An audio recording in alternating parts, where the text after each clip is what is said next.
Ako'y palaging nalulunod sa mabibigat na tingin, pangdudusta't panlalait. Sa aking balat na ang kulay ay mapait. Sa inyo bang paningin, hindi ako nananalangin na balang araw, ang mga matang hindi mahawi ay magkakaroon ng parangal na hindi masisisi.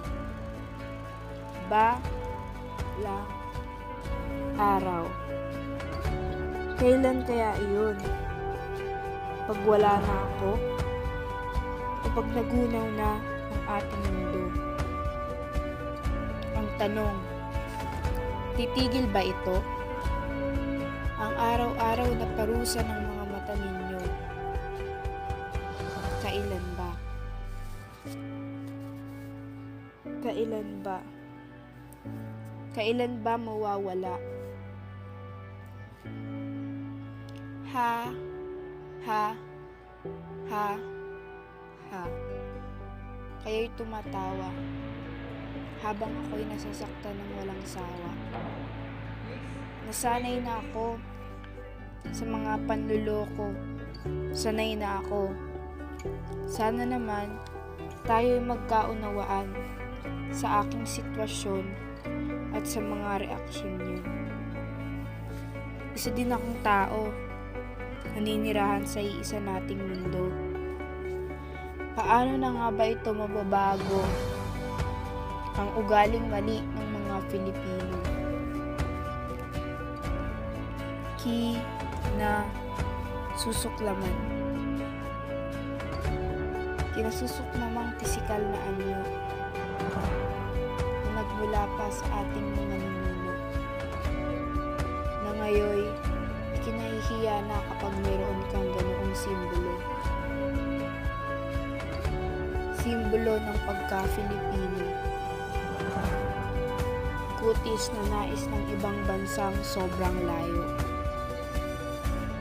Kulay na dapat na ipagmalaki at hindi tayo pa mismo ang magkukubli.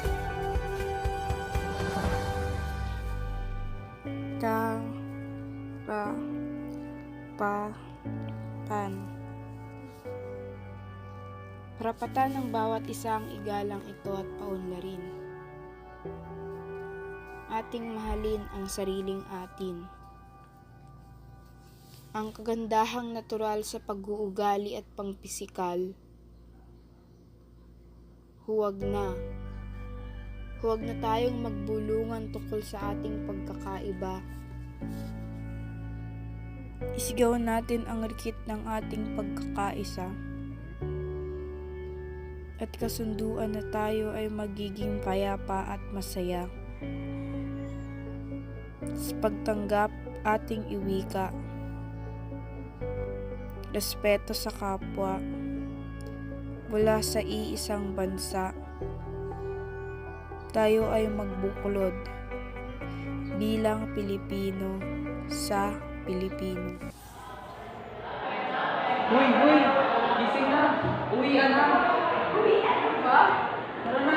Uwian tayo!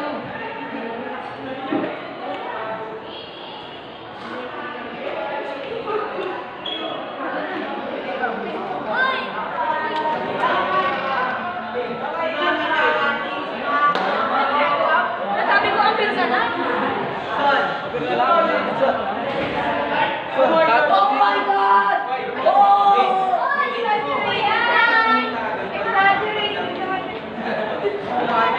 Oh my God! Di ba yun?